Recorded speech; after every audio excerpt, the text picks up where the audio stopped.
구약성경 3장 5절에서 13 민수기 3장 5절에서 13절까지의 말씀을 제가 봉독해 드리도록 하겠습니다. 여호와께서 모세에게 말씀하여 이르시되 레위 지파는 나아가 제사장 아론 앞에 서서 그에게 시중하게 하라. 그들이 회막 앞에서 아론의 직무와 온 회중의 직무를 위하여 회막에서 심우하되 곧 회막의 모든 기구를 맡아 지키며 이스라엘 자손의 직무를 위하여 성막에서 심우할지니 너는 레위인을 아론과 그의 아들들에게 맡기라. 그들은 이스라엘 자손 중에서 아론에게 온전히 맡겨진 자들이니라. 너는 아론과 그의 아들들을 세워 제사장 직무를 행하게 하라. 외인이 가까이 하면 죽임을 당할 것이니라. 여호와께서 모세에게 말씀하여 이르시되 보라, 내가 이스라엘 자손 중에서 레위인을 택하여 이스라엘 자손 중에서 태를 열어 태어난 모든 마디를 대신하여 하였은즉 레위인은 내 것이라. 처음 태어난 자는 다 내 것임은 내가 애굽 땅에서 그 처음 태어난 자를 다 죽이던 날에 이스라엘의 처음 태어난 자는 사람이나 짐승을 다 거룩하게 구별하였음이니 그들은 내 것이 될 것임이라. 나는 여호와이니라. 아멘. 하나님의 말씀입니다. 오늘은 민수기 3장 5절에서 13절 말씀, 경작하고 지키는 자라는 말씀 제목 가지고 함께 은혜를 나누도록 하겠습니다. 성경이나 또 우리가 믿음으로 하루하루를 살아갈 때에 우리가 깨달아야 될 한 가지가 있다면 무엇을 하는가가 아니라 이제 예수 그리스도를 믿는 우리가 어떤 존재가 되었는가, 그것을 깨닫는 것이 큰 의미가 있습니다. 특별히 이 구약 성경을 읽어 나갈 때에 정말 우리가 잊지 말아야 될 것은 이제 우리도 이 구약 성경에 기록된 제사장과 같은 존재로 예수 그리스도가 회복하셨다는 겁니다. 그러니까 똑같이 교회에서 헌신하고 똑같이 기도하고 똑같이 봉사하고 똑같이 주님을 섬긴다고 하지만 이제 내가 어떤 존재로서 하나님 앞에 서 있는지 그것을 알고 일하는 것과 모르고 일하는 것은 큰 차이가 있다는 겁니다. 자, 이제 민수기에서도 보면요, 하나님은 이스라엘 백성, 그러니까 온 회중들에게 맡기신 일들과 이제 특별히 레위인들, 그 제사장으로 먼저 부름받은 자들에게 맡기신 일들을 계속 구별하고 계십니다. 그래서 민수기 1장에서 보면요, 먼저 싸움에 나갈 만한 20세 이상의 온 회중의 숫자들을 계수합니다. 이스라엘 백성들 모든 사람들은 이제 세상에 나가 악과 싸워내는 그런 존재로 부름받았다는 겁니다. 그런데 1장에서도 보면요, 레위인은 계수하지 않습니다. 레위에게는 특별한 다른 임무를 맡기는 존재라는 겁니다.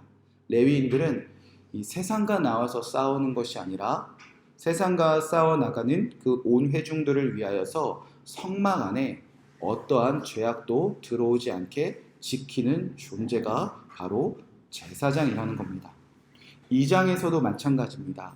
2장에서도 이제 온 회중들이 이제 견고한 진을 짜는데 모든 이스라엘 12지파들은 동서남북으로 나누어지고 그 동서남북으로 나누어진 지파들은 오직 그 중심에 있는 하나님의 성막과 그 성전을 향한 방향성을 말씀하십니다.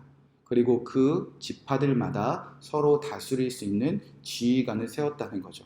근데 2장에서도 보면 역시 레위인은 계수하지 않고 다른 특별한 임무를 맡기신다라고 말씀하셨다는 겁니다. 그리고 어제 우리가 나눴던 대로 이스라엘 백성 중에 레위인들은 기름 부음 받아 거룩한 제사장의 직분을 위임받은 자라 하나님께서 선포하셨다는 겁니다. 그러니까 모두가 구원받았지만 하나님께서 특별한 존재인 것을 깨닫는 어떤 무리들, 공동체를 따로 지금 세워나가신다는 겁니다. 그것이 무엇이냐? 신의 산부터 약속된 바로 제사장들입니다. 이 제사장들은 이제 하나님의 나라를 위하여 세상과 싸우고 이 세상과 싸워나가는 그 중심에 있는 하나님의 성전을 위하여 그 중심에서 이제 성전을 지키는 중요한 일들을 맡기시는 존재라는 겁니다.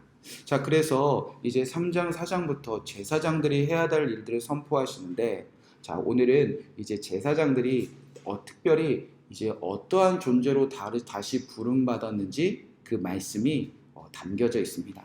자, 대제사장들과 그 대제사장을 섬기는 제사장들은 어떤 존재인가? 자, 5절, 6절 말씀에 보면 이제 이렇게 시작됩니다. 민수기 3장 5절, 6절 말씀입니다. 여호와께서 또 모세에게 말씀하여 이르시되 레위 지파는 나아가 제사장 앞에 서서 그에게 시종하게 하라. 이 제사장 집단 중에 대제사장이란 아론이 서 있는데 그 모든 레위인들은요, 레위 지파들은 대제사장이 하는 일을 시종하는 일로 부름받았다는 겁니다. 그러니까 대제사장이 하는 일을 옆에서 함께 도우라, 섬기라, 협력하라, 이런 말씀입니다. 자, 무엇을 함께 섬기는가? 자, 7절 말씀이 이렇게 기록되어져 있습니다. 그들이 회막 앞에서 아론의 직무와 온 회중의 직무를 위하여 회막에서 심호하되 대제사장과 레위 지파는 아론의 직무를 함께하는 것은 물론 온 회중의 직무를 위하여 회막, 성전을 섬기는 일을 하라 명령하셨다는 겁니다. 여기서 직무라는 것은요, 미시메레트라는 히브리어인데 파수하는 자, 지켜내는 자, 그런 의미입니다. 그러니까 대제사장뿐만 아니라 온 회중들은, 온 백성들은 무언가 지켜내는 사람들인데 바로 성전을 지켜내는 자인데 이제 제사장들이 그 중심에서 그 일을 같이 해내라는 겁니다. 자, 그래서 8절 말씀에 이제 그들이 어떤 존재인지 다시 정리를 하십니다. 8절 말씀에 보면 곧 회막의 모든 기구를 맡아 지키며 이스라엘 자손의 직무를 위하여 성막에서 심호하며, 그러니까 레위인들은요, 제사장들은요, 이 성전을 지키고 이 성전에서 심호하는 자, 이렇게 정리를 해주셨다는 겁니다. 자, 지금 광야에서 이스라엘 백성들의 중심에는 성전이 있습니다. 이 성전을 바라보고 걸어가면 사는 것이고요. 이 성전, 하나님을 바라보지 못하면 이제 죽는 것입니다. 이 성막에서 하나님이 함께 하심을 믿고 그 말씀을 따라 이 광야에서도 순종하는 일을 해내면 사는 거고요. 그렇지 않으면 죽는다는 겁니다. 그 성전을 지켜내고 그 성전에서 일하는 자들이 바로 제사장들이라는 겁니다. 자, 그러면 한번 질문을 해보면 왜 하나님께서는 굳이 광야에서 이 성막을 중심에 세우시고 이 성막을 지키고 섬기는 일을 왜 굳이 맡기셨을까?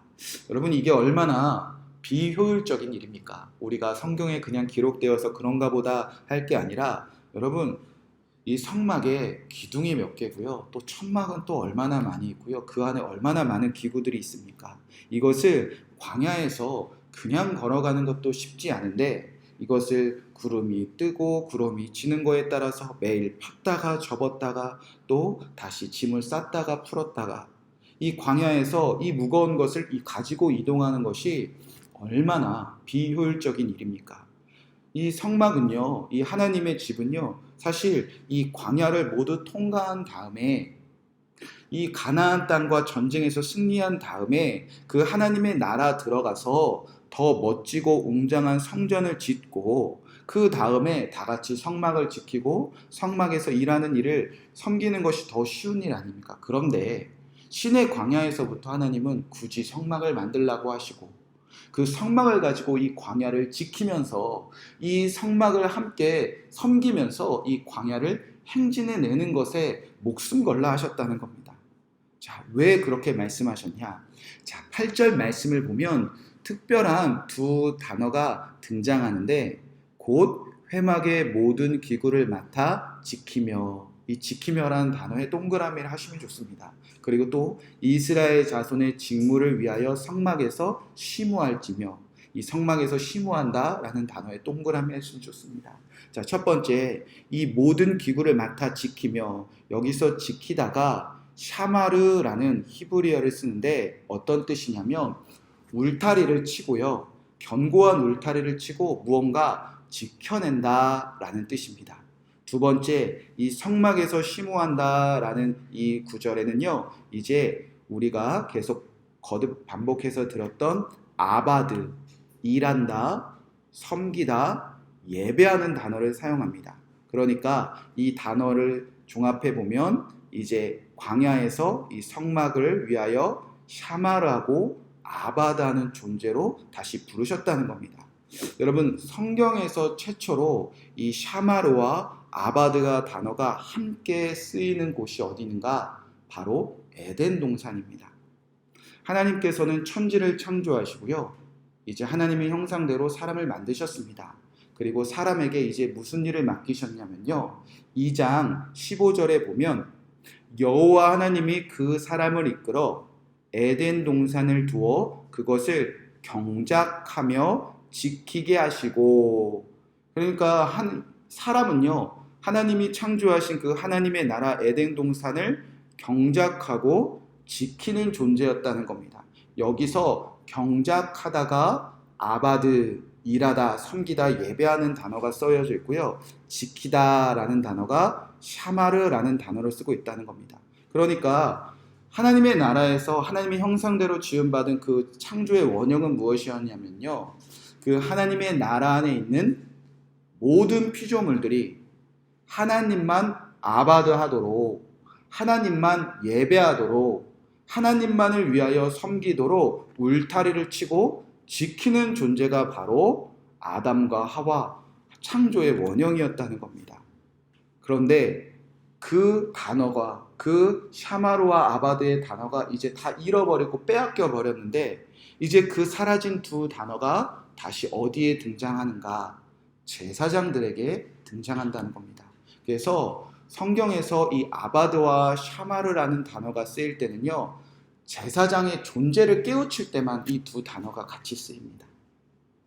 그러니까 이스라엘 백성들뿐만 아니라 이 땅의 모든 사람들이 내가 어떤 존재로 살아가야 되는지 그 존재를 다 잃어버렸는데, 드디어 하나님께서 구원하시고 이 백성들은 광야에서 나를 섬기는 아바다는 백성이 될 것이다 라고 부르시고, 이제 무언가 아바드를 하기 위해서 울타리를 치고 경작하는 일을 맡기셨는데, 그것이 무엇이냐? 성막을 중심으로 자신들이 견고한 울타리가 되어서 이 광야에서도 조차 하나님만 아바드하고 샤마르하는, 하나님만 예배하도록 서로가 울타리가 되어 지키는 일, 그 태초에 하나님의 나라에서 살아가는 그 존재를 이제 회복시키셨다는 겁니다. 여러분, 그 사람들이 누구냐? 바로 제사장들입니다. 바로 예수님을 믿는 저와 여러분과 같은 왕 같은 제사장들이 이제 이 하나님의 나라를 위한 존재들로 회복하시기를 주님께서 원하셨다는 겁니다. 그러니까요, 이 민수기에서는요, 광야에서 이스라엘 모든 백성들과 특히 제사장들은 하나님의 나라를 위하여 경작하고 지키는 자로 다시 회복시키셨다는 겁니다. 그래서 이 일을 이 광야에서 이제 시작하라는 겁니다. 그러니까 사실 이 광야에서 이미 하나님의 나라를 위한 존재들은 회복되었다는 거죠. 이것에 성공하면요, 이제 가나안 땅에 들어가서도 하나님만 위하여 일하고 하나님만을 위해서 살아가는 그 모든 사람들을 지켜내는 제사장으로 살아갈 수 있다는 겁니다. 그렇게 하나님은 이제 광야에서 잃어버렸던 그 에덴 동산에서 하나님의 나라를 경작하고 지키는 그 존재들을 이제 회복하시겠다는 것입니다. 그것이 바로 제사장이라는 존재입니다. 자, 저와 여러분에게 주님은 이 일을 맡기셨습니다. 예수 그리스도를 믿는 모든 자들은 왕 같은 제사장 되게 하셨다는 겁니다. 저와 여러분이 해야 될 일들은요, 이제 우리가, 그리고 우리 가족이, 이 교회의 성도들이, 그리고 이 나라와 열방이 하나님만을 예배하도록 울타리가 되어 지켜내는 존재라는 겁니다. 저와 여러분 그 한 사람 한 사람이 견고한 진이 되어, 그리고 그 견고한 진 중에 중심에 서서 이 일을 지켜내면요, 그곳에 하나님의 나라가 시작되고 하나님의 나라가 확장되고 그 제사장들을 통해서 모두가 하나님의 나라를 누리며 살아갈 수 있는 그 파수꾼으로 저와 여러분이 부름받았다는 겁니다.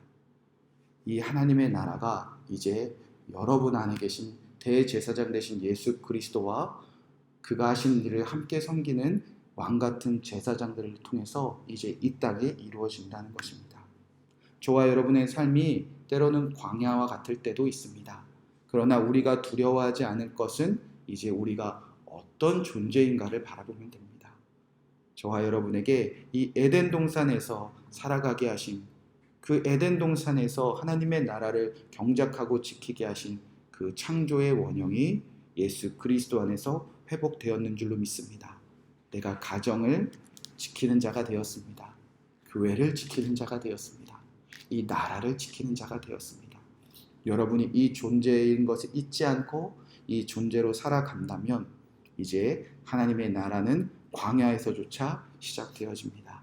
이 뜻을 깨닫고 오늘도 왕같은 제사장의 존재로 그 의미를 잃어버리지 않고 살아가는 저와 여러분 되시기를 주님의 이름으로 간절히 축복의 말씀을 드립니다. 이 말씀 붙잡고 우리가 함께 기도하도록 하겠습니다.